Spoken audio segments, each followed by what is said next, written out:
Hey, my name is Ed Valle. I was born in Chicago, Illinois, April 10th, 1932. I attended grade school and high school in Chicago, and from there I entered the military service. With the introduction of the Korean War, it started in 1950. I was not aware of where Korea was or anything of that nature. And so I decided that I was going to go in the military. For what particular reason, other than the fact that thought it was something I wanted to do. I thought maybe John Wayne and I would go in and take care of this whole thing and be over in a month. But I had an opportunity to meet with my dad before I went into the military the day I enlisted.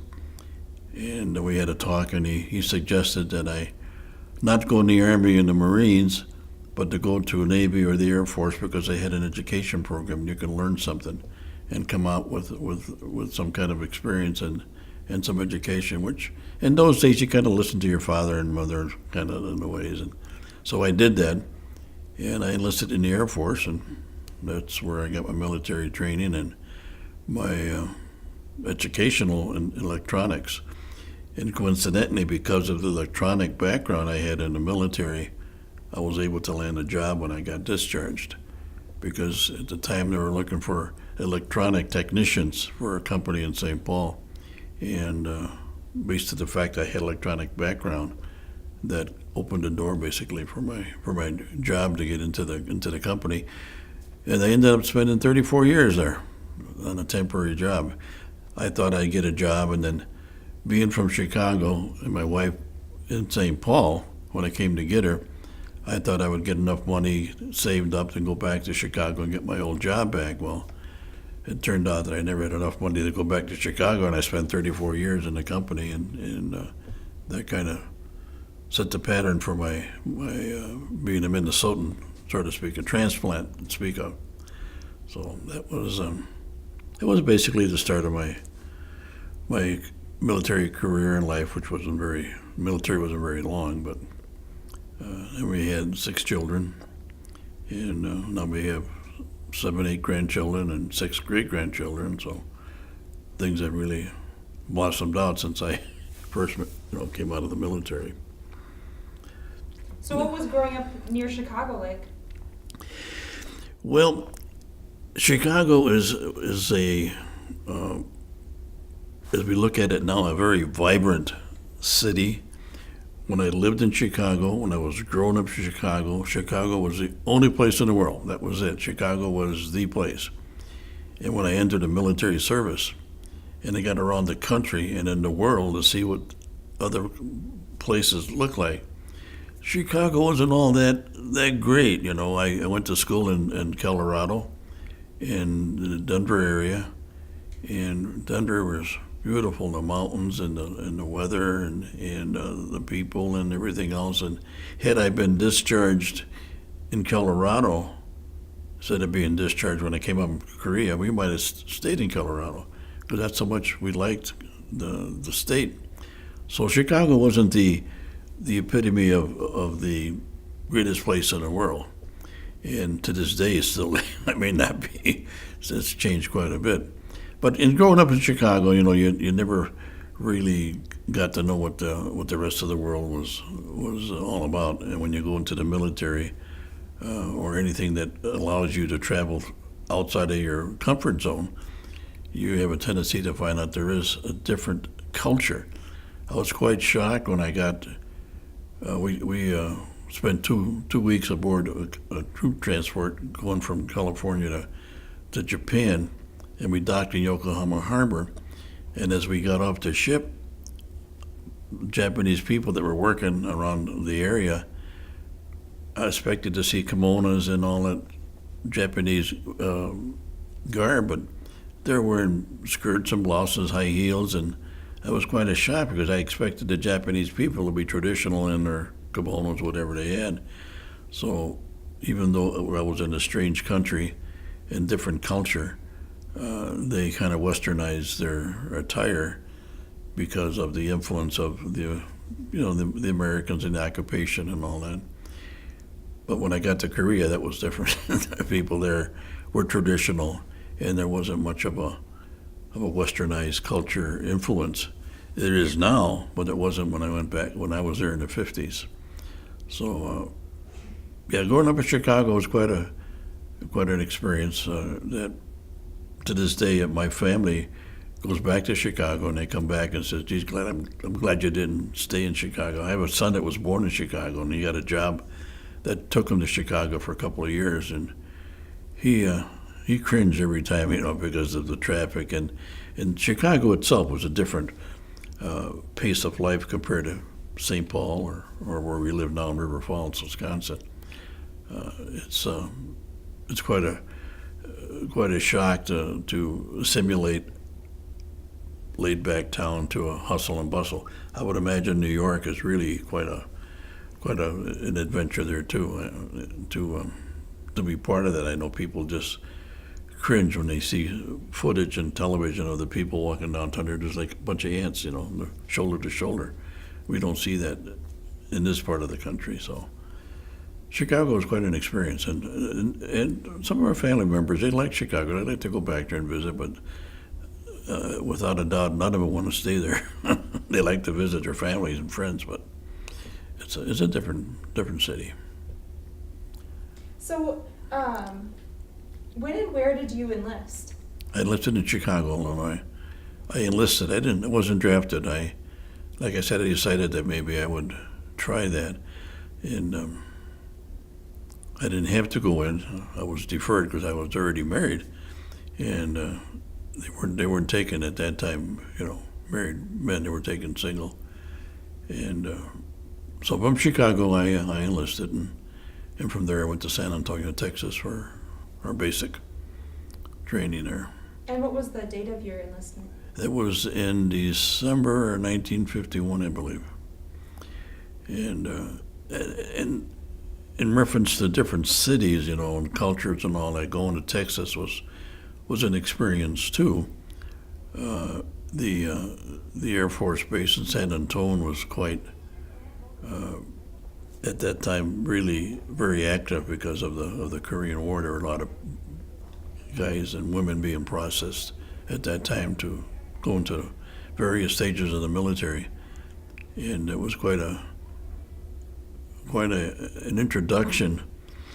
Being born and raised in Chicago, we were aware of the black people, okay, but in the part of the city we lived, there weren't any, and all the black people lived in the south side.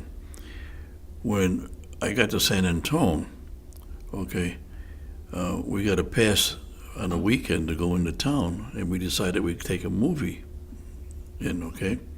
And with our group of guys, there were a couple of black guys from Chicago, which I made friends with, acquaintances as we got together. And so we went downtown San Antonio, tried to get into a theater, and the operator said, "You guys can come in, but those black people cannot." And we thought that was rather strange. Well, if they can't come in, so we'll go somewhere else. We went to another theater, and they said, "You guys can come in, and the black people have to sit upstairs in the balcony. They can't sit with the whites." And that really was a kind of an eye-opener in reference to, I came from Chicago, and we never really had any introduction to the racial disparity between blacks and whites and whatnot. So we said, we all can't go in. None of us will go in. We'll go back to base. And the black guy said, "No, you guys go to the show. We'll go back to base." And we said, "No, if you guys can't come with us, none of us are going to go." So we all went back to the base. But that was kind of an eye-opener for me, even though I was born and raised in Chicago, where the multitude of ethnic backgrounds was just prevalent. You had Polish people and Mexicans and Irish and blacks and Italians. Chicago, like any big city, is a melting pot for ethnic people that from different countries. So I was not surprised at the fact that there are different ethnic groups in the country, but I never realized that down in Texas and down south, they were very, very adamant about the disparity between blacks and whites and the black people. So that was quite quite a thing. So in the Korean War, of course, Truman, broke the color barrier by having the military not be separated anymore. Everybody had everybody trained together, ate together, and there was no separation in black and white in reference to the military. So, and that was good. I mean, that was something that we never gave much of a thought. I didn't give much of a thought. 17, 18-year-old guy raised in Chicago, although we had clusters of guys that hung together. We didn't call them gangs. We called them kind of like a club, and we had a street that everybody hung out. It was Whipple Street, and it was a Whipple Street club. Whipple Street. They wanted to call themselves a Whipple Street gang, whatever it is, but it was a disparity that we learned of the blacks and the way they were being perceived in the military. Really hit me when I got to San Antonio, because there was a distinct separation and evaluation disparity between the blacks and the whites. So Truman did the right thing. He broke down the barriers and said, you all train together, eat together, sleep together, and all that. There's no separation anymore. So it became an integrated military, and that was good. After your training, when and where did you ship to Korea? Well, after I got out of San Antonio, they sent me down to Valle Air Force Base in Colorado for advanced electronics training. That's what in most militaries, I don't know, but especially the Air Force, they give you a skill training evaluation to see where you fit. Some guys will end up in the mess hall, and some guys will end up radar or whatever the case may be. And for whatever reason, I was slotted into a electronic course, basically, and that's where Denver, Colorado was, Lowry. Then after the Lowry Air Force Base, after I completed the training, they took the class and kind of split it in two, and they said, this part of the class is going to go to advanced aerial school. The other half's going to go to aerial gunnery and B-29s. Well, I was sitting on the side of the class that went to the advanced aerial photography, and the other guys went to B-29 school for gunnery. And from there, I was assigned to a squadron in Griffiths Air Force Base in Rome, New York. It was a fighter squadron, which was part of the Air Defense Group. And there's where I learned my trade, so to speak. I became an airborne camera repair technician. And my job was to maintain and make sure that the aerial cameras that are mounted on the aircraft were functional and they were working. And our job was to make sure that we had, in New York, they had a lot of training exercises. And they would scramble the jets up to intercept our B-36 bombers as a potential attack, from an enemy. And they would scramble up the F-86s. And on the F-86s and the fighter jets, they had gun cameras mounted on the nose of the aircraft. So that every time they would squeeze the trigger, the camera would start, and they would take pictures of what was happening. Just like the cops have cameras now, and they put them on, they can take pictures of what's going on.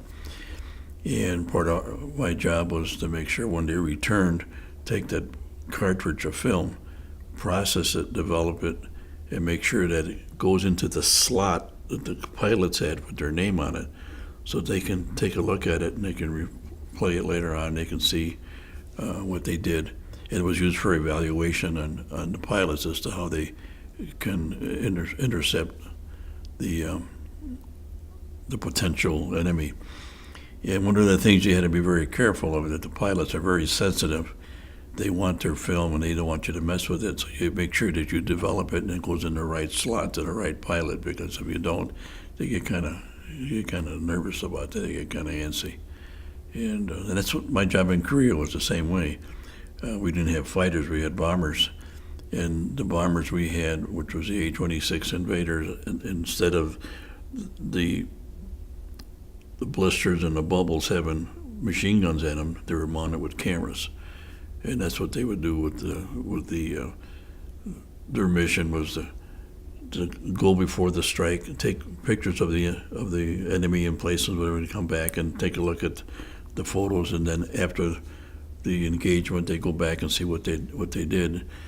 And the spooky part of that mission was none of the planes had any armament, so they went out unarmed. So if they were attacked, there was no way they can shoot back. They just have to run like hell and get out of there and do the best they can to avoid the enemy, because there was no way they could return fire. They just had cameras, and taking pictures of the enemy isn't going to bring them down. It's just going to show you what's coming. So it was kind of it was a dangerous mission for those guys to undertake, because every time they took off, they know that if they were ever attacked, they couldn't fight off. They just do the best they can to get back. And we lost quite a few guys that way.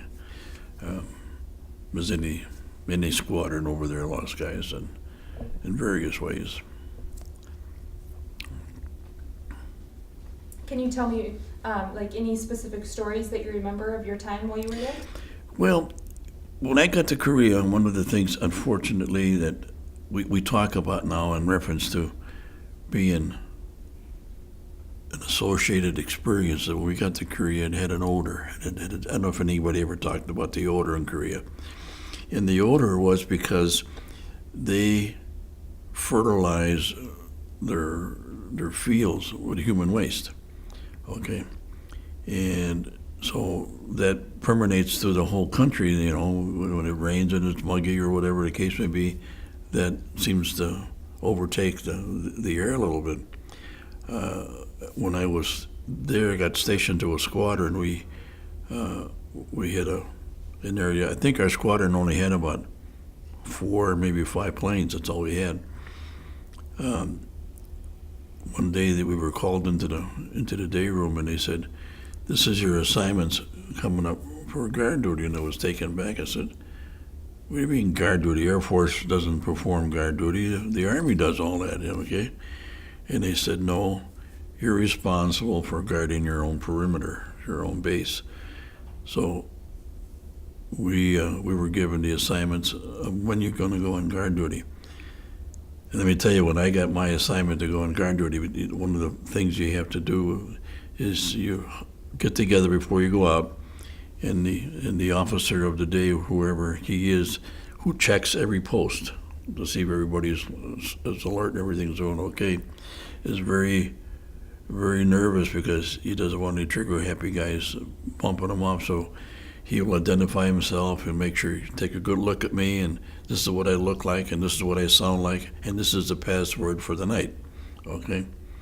So you guys be sure you don't get nervous.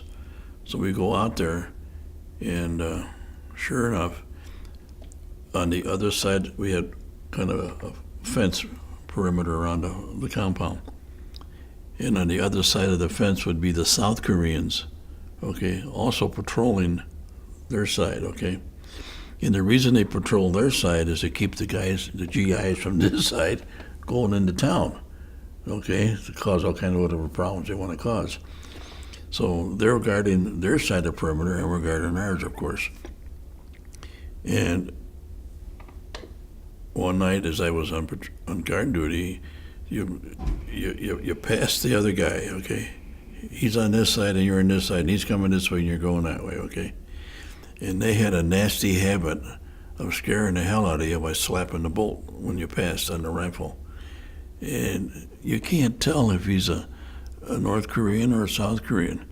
And I try to relate that to my grandchildren. I say, you go to Minneapolis and St. Paul, and you tell me who lives in Minneapolis and who's a St. Paulite.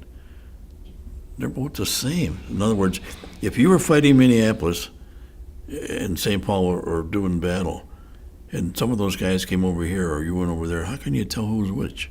You're all alike. And it was the same thing in Korea. You couldn't tell the North from the South. They were the same people. So you didn't know that on the other side was friend or foe. So in reference to, I tell my grandkids, the only thing I really got scared of was when I went on guard duty, and I would pass these guys not knowing if they're the enemy or the friends and all that. And they like to do this, scare the hell out of you. And they did a good job on me anyway, because I didn't know what was going on, of course. And the officer would come and you hear him, somebody's coming, I can hear something. And then all of a sudden the flashlight would go on and his face would be lit up, and you challenge him, stop to be recognized, and then he asks for the password and he give you the password, and then he tell him to advance to be recognized, and he comes along and he'll ask you how things are going and everything. He had a very spooky job. I would not want to be that guy going post to post to post, identifying yourself, trying to make sure that that guy's not sleeping or that he's on duty or nothing's happened to him. Because if you get an officer, and there's been a lot of stories about that just disliked by someone, that's a good opportunity to get rid of them, because a lot of officers that never came back were not necessarily killed by the enemy. There was, and today some of those things happen too. You hear somebody going goofy and they killed their lieutenant, or they killed their sergeant or something like that because they didn't like him or something happened. So that's one of the things experiences that I take back, that I didn't expect to happen, because I thought Air Force, you don't go on guard duty, even though we were trained with weapons and all that and everything, and basic and the skills that you need to survive, if you needed to. And one of the things that made me uncomfortable, is that they took all our weapons away, and they said, here, check in your weapon and put it in the day room. And if anything happened, you got to run to the day room, get your weapon out. Well, hell's bells, by that time, you could be 6 feet under. And this happened more than once. We had a red alert, and you run like crazy out to the day room, and you get your weapon, and you go out to the trench or whatever, they assign you there, and wait to see what happens. And you can hear something going on, but all of a sudden, then they give you the all clear, and you go back, put your weapon back, and you go back to your tent. So I didn't have any real combat experience related things that I can, relate to, but there were things, and even in those days, that things were very uneasy. And to this day, we still have a presence in Korea. And on occasion, you hear about somebody getting killed, and that was still happening when I was there. And so you weren't really out of the woods. And to end hostility in reference to the United States, Congress declared an end of eligibility for the Korean War to be January 31st, 1955. So if you wanted any related benefits or any substantiation of a Korean War vet, you had to served between June 25th, 1950 to January 31st, 1955. You're considered a Korean War veteran. Outside that window, you're considered as a Korean service veteran. Okay? You're still there, you're still in Korea, but you're not a Korean War veteran. It's so designated by Congress. And I believe in 91, President Clinton had a proclamation declaring that it was not a police action, Korea was a war. And, the only one that can declare war is Congress. And Congress wouldn't declare war, so they call it a police action. Same thing in Vietnam. They didn't declare that a war either. So it's any experiences of being in a foreign country with foreign people that have a different culture and lifestyle that you're accustomed to was kind of an experience for a lot of guys, especially a young kid. Kid, but 18 years old, 17 years old. You're out there among all the different cultures and different ways of life, and your mama's not around, you can't run home. So it was quite an experience. To this day, I believe there should be, we want to call it mandatory military 2-year service for kids come out of high school. It does a world of good, I think, to build character and to give these kids something to learn by, some discipline. When I went in there, I was a young punk, and they weren't going to tell me nothing. It didn't take me too long to find out that I wasn't that tough. They were going to tell me if I didn't, I was going to pay the price. And I think a lot of these people now that seem to be lost or in trouble, had they gone in the military for 2 years, I think they would have been much better. And it's not to say they all would have been scholars or or would have been able to be good people. Because when I went into the military, we had a lot of people from Chicago that enlisted when I was in there going through the military, and a lot of them didn't make it. The first week or two in our group that I was with, they kicked them right out and said, "You're not part of military material. We don't want you." And they booted them out. So they will sort out the good and the bad apples, but the ones that are kind of on the fence could really use some military training. I think we're doing an injustice to these kids by not giving them some discipline and some guidance after high school. And so you not necessarily lose 2 years of college, but when you go to college, I think the first 2 years you don't know where you're going anyway. I have a granddaughter, and I've got friends that change their major half a dozen times before they they become sophomores. So but it builds character, I think. I think it would be a good thing to do. Can you tell me your branch, your division, etc.? Okay. I was with the United States Air Force, which is the 5th Air Force, 67th Wing, 12th Tech Recon Squadron. That was the squadron I was with. That's the associated nomenclature, so to speak, of the outfit. And I was at Kimball Air Force Base. And Kimball was the main base or the main airport after the war for Korea. I understand now Incheon has got a beautiful airport, and Kimball is no longer the airport for the South Korean people. It's been moved to Incheon, and I guess it's quite a nice airport. And what was your date of arrival? It was in June of '54, I believe, June of '54. And when we arrived in Korea, the chaplain greeted all of us, took a picture, and sent the picture home and saying, "Your sons or your daughter has arrived in Korea. I will take care of them. Okay, I will see that they're ready." And he sent that photo back to the address listed on your enlistment papers. So it was a welcome guys, and this is what we're going to do to let your family know that you arrived in Korea. And one of the things that we had heard when we flew out of Japan, flying over to Korea, in the military there's always a scuttlebutt, there's always rumors, there's always something that I got the latest word, this is what's going to happen, and it's rampant, and it's going on to this day, and will always go on.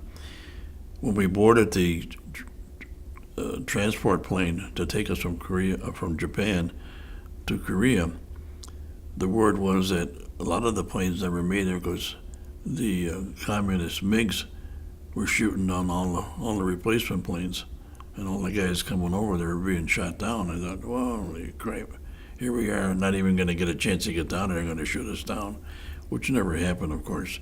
But that was the word that we had gotten when we boarded the plane, which it was a massive aircraft. I forget the name of the aircraft.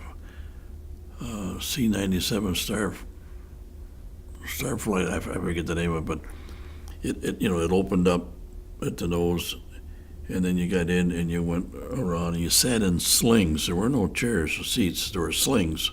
And you sat in a sling, and that's how you went over there. And there were quite a few guys in there. And when you look out, I could see by the window I was sitting there on takeoff. You can see the tips of the wings, just doing like this. And they had a guy in the middle of the aircraft that stood up with a glass bubble directing the pilot, because the plane was so big the pilot couldn't see where the wingtips were. And he was directing the pilot on taxi. And we went down the runway, and it was going, and it was going, and it was going. And said, are we ever going to lift off this thing, ever going to get off the ground? Finally it did. But that was quite an experience to be with all those hundreds of guys sitting in a sling and waiting to see if you're going to make it there or not. So it was different. And what was your date of departure? It was coincidentally, I got reassigned back in November of '54. The talk was that they were going to dismantle our squadron in Kimpo and redeploy them to Osaka, Japan. So we were being redeployed. I ended up going back home. The squadron and eventually got to be transferred to Osaka in Japan. That would have been good duty. I never would have got a chance though. In talking with some of the guys that were stationed in Japan, Japan, like Germany, was good duty for two reasons. You were treated very well. You were an occupation force. There was no war. It's like a job. You get up in the morning, go down to the base, stay there until 5, whatever, and your assignment is over, and you go back to the base, or you go back to wherever. A lot of the guys were living off base, living in town, whatever setup they had. And so Japan was a pretty good duty. So when the guys heard they were going to be redeployed from Korea to Japan, they couldn't wait, because it gave them an opportunity to get out of the war zone and also get where they can get some good duty in Japan. In Germany was too. We had guys that served during the Korean War that spent their time in Germany, and they had good duty there too, because they're also an occupation troop, and they did their assignment during the day, and in the evenings they were free, and they too lived off the base. Now I had my oldest son, who was in the Army during the Vietnam War. We visited him in Fort Leonard Wood, Missouri, when he was in his basic, and him and his buddies. I mean, everything was changed. You could get off base on weekends when he was in there, and we couldn't leave the base when I was going through, but they could now. And he maintained a foot locker and a bunk, all dressed up, all ready to go. But he didn't live there. He lived in town with 6 of his other buddies. They had a house, they rented a house, and that's where they lived. So of course, we couldn't do it when we were in the military, but that's how much it's changed. So if you can do that stateside, look at the guys that are over in Germany and Japan, who probably maintained a barrack presence at the base, but lived off the base. So it was considered good duty. And the guys that served in Germany during the Korean War, who were considered Korean War veterans, always felt that, well, geez, I didn't serve in Korea, but you served in a time frame. Not everyone that in World War II was in combat. There were millions of guys that served in the military, and women, but they were never in the war zone. It doesn't make you not a World War II veteran. You're a World War II veteran. Same thing with Korea. Even though you spend time in Germany or Japan during the Korean War era, you're still considered a Korean War veteran. It's just you got the lucky draw. You didn't get to go to Korea. That was your lucky star to go to Germany or be assigned to Japan. And when the war broke out in Korea, and Truman sent the troops over there, they sent them from Japan, the 24th Division that was sitting there having a nice time in Japan, and they sent those guys over there ill-equipped, ill-trained, and they got their buns kicked. And that's where a lot of the casualties, a lot of the prisoners of war came from the start of the war, from the 24th Division, and the first guys that went over there, because they didn't have the equipment and the clothing and all that. When World War II ended, they said that was the end of it. We don't want to hear nothing about war. The country was not ready for another war 5 years later. They completely ignored it. That's why Congress didn't declare war. They declared a police action. People were not ready for another war after just getting rid of the big one 5 years ago. So it was a disastrous start for the United Nations, especially America, to start the war in Korea, because they pushed us guys all the way back to Busan perimeter, and that's A little more, they would have pushed us off the whole map of Korea. We'd ended up in the sea. But the Americans prevailed, and they pushed them all the way back up until they got to the other side of the Yalu, and then they ended up at the Chosin Reservoir. That's where they really got their butts kicked again by the Chinese, because MacArthur said China wouldn't dare join the war, and he was dead wrong. And they did come by thousands and thousands, and they weren't prepared for them. They just pushed them all the way back. So can you tell me about your involvement with the Korean War veteran, or like with your chapter and what you've done with that? Well, because of the lack of notoriety of the Korean War, almost all Korean War veterans came back.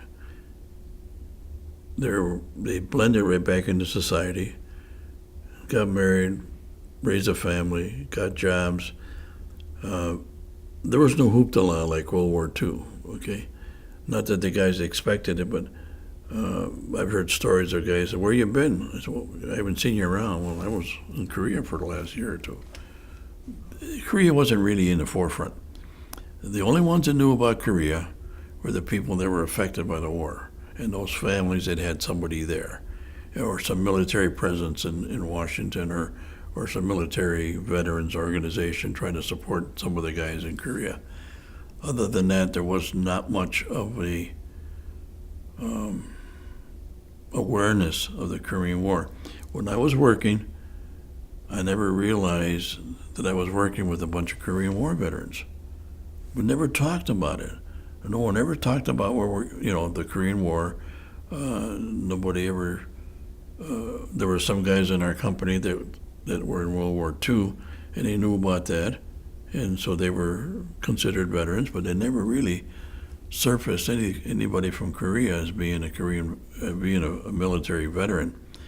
So we simulated just a casual assimilation back into society. And during the course of the years afterwards,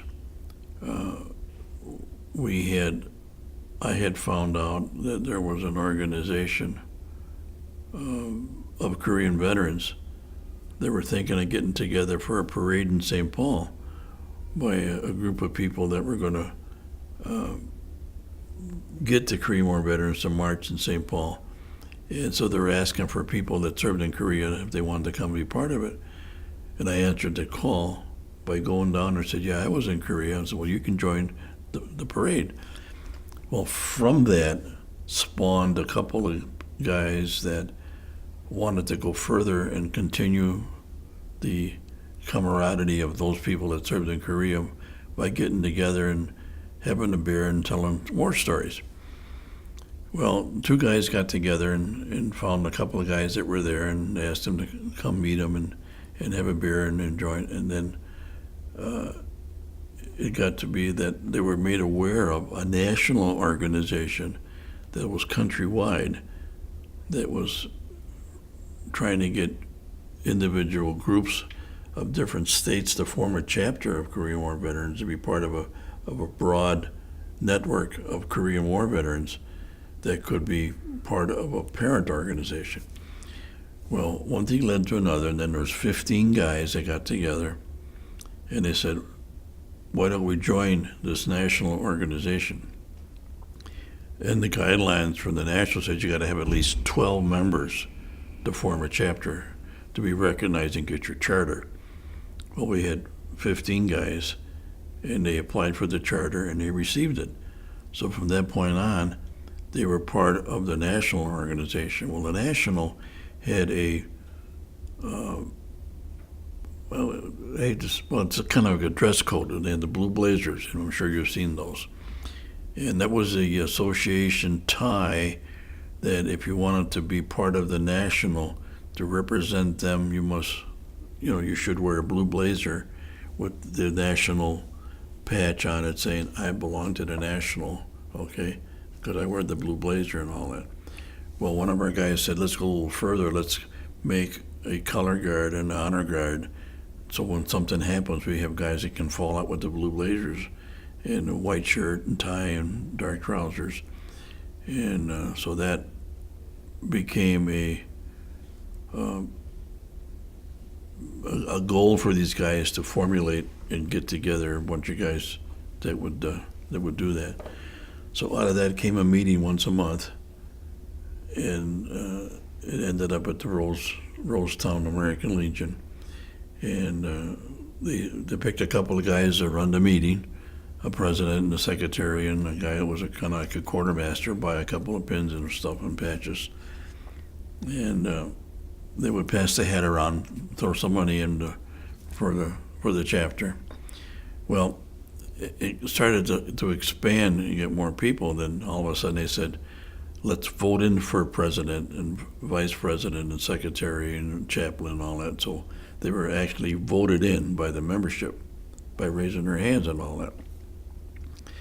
Well, from there it became a little bit structured more than just a bunch of guys sitting there.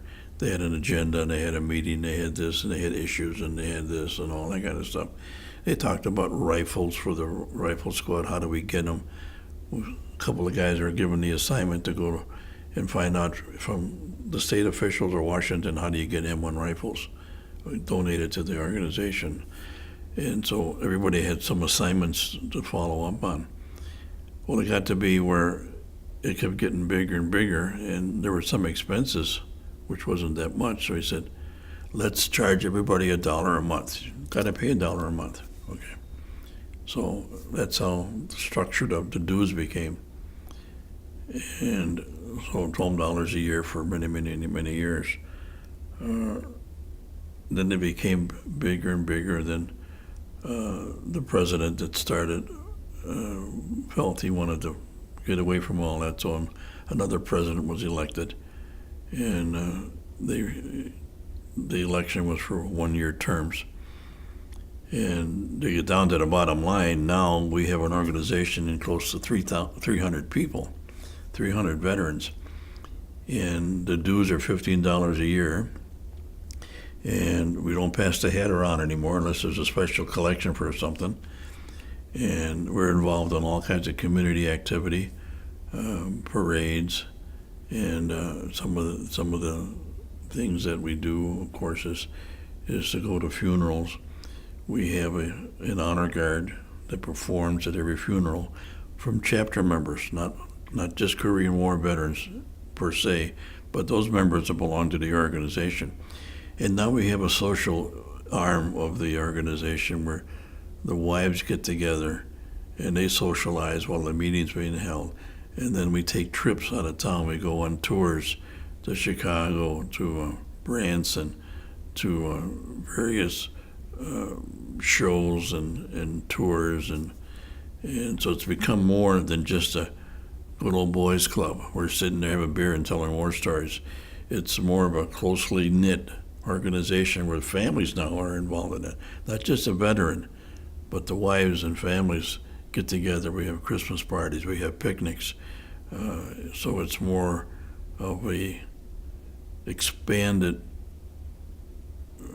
Korean vet flavor, so to speak. It isn't just the guys anymore. It's the families that are part of the association, so to speak, that guys get together. So it's not any more war stories. I had a wife come to me and said, "This is the best thing that Jim ever did, was to join your organization." He never spoke about the war. He threw his medals away in his uniform when he came home. He was done with it. And I can understand why Jim was upset. He left an arm and part of his leg there. They took him for dead, and when they were taking him off the field to take him away as a casualty, he made some groaning noise, and some of the guys take him away. This guy's still alive, so they called in some of the medics, and they took him to a MASH unit, and he was still alive, but he lost his arm, part of his foot. Came back very bitter. I would too, be honest with you, if I lost an arm and all that, especially since people didn't recognize the war and they didn't really think that was something we should have been at. And So he was very bitter, but his wife came to me and said, that was the best thing Jim ever did was join your group, because what it was is that all the guys in the organization are all the same. They're all the same guys with the same experiences. They all relate to one another.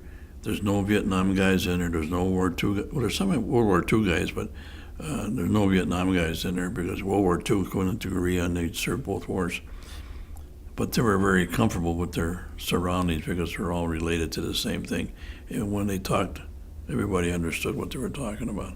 So it was a good sounding board for a lot of guys that never spoke about it, and now they do.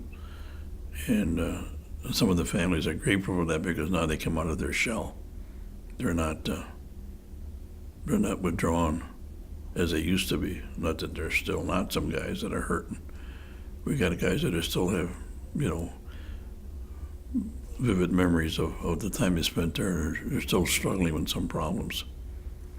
But